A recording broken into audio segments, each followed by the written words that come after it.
اللہ الحمد للہ رب العالمین والعاقبۃ للمتقین والصلاة والسلام علی سید الانبیاء والمرسلین اما بعد فاعوذ باللہ من الشیطان الرجیم بسم اللہ الرحمن الرحیم لیلۃ القدر خیر من الف شہر صدق اللہ العظیم وصدق رسول النبی الامین الکریم۔ ان آیت کا شان نزول کب یہ نازل ہوا؟ حضور نبی پاک صلی اللہ علیہ وسلم کے بارگاہ میں ایک بنی اسرائیل کا واقعہ پیش کیا کہ بنی اسرائیل کے قوم میں ایسے عبادت کرتے تھے، ان کی عمر 100 سال تھے اور ان کی عبادت زیادہ ہوتے تھے، ذکر و اذکار رب کریم کے بارگاہ میں ادا کرتے تھے۔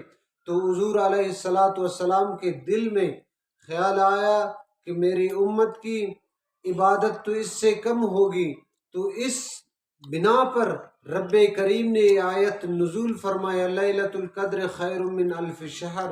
اے حضور، اگر آپ کی امت اس رات کو عبادت کرتے تو یہ ان سے بھی بڑھ کر ہو جائیں گے، کیونکہ ایک دن رب کریم کی طرف سے ہمارے لیے ایک تحفہ ہے، اس دن میں ہم عبادت کریں۔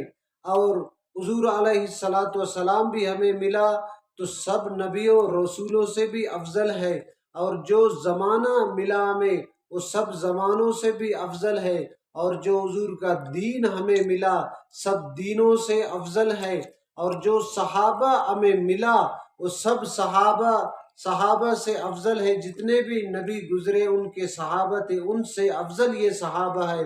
اور جس شہر میں حضور کا قیام تھے تو وہ سب جگہ سے افضل و اعلیٰ ہے۔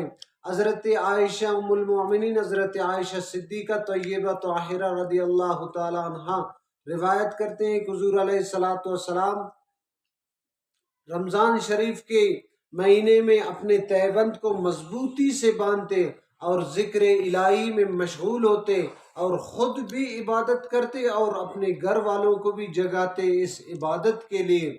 حضور علیہ الصلاۃ والسلام بہت کاوش و کوشش محنت اس دن کو کرتے تھے، اور حضرت عائشہ صدیقہ طیبہ طاہرہ رضی اللہ تعالی عنہا عرض کی یا نبی اللہ، یا رسول اللہ، اگر میں اس دن لیلۃ القدر کو پا لوں تو کیا پڑھوں؟ تو حضور علیہ الصلاۃ والسلام نے فرمایا اے عائشہ، آپ پڑھ لے اللہم انک عفو تحب العفو فاعف عنی یا غفور یا غفور، یہ دعا پڑھ لیجئے۔ ہمیں بھی چاہیے کہ جب بھی لیلۃ القدر کو بیٹھ جائے لیلۃ القدر کی رات کو تو یہ دعا پڑھ لے اللہم انی عفو تحب العفو فاعف عنی یا غفور یا غفور۔ دعائے رب کریم سے ان باتوں پہ ہمیں عمل کرنے کی توفیق عطا فرمائے۔ وآخر الدعوانا الحمدللہ۔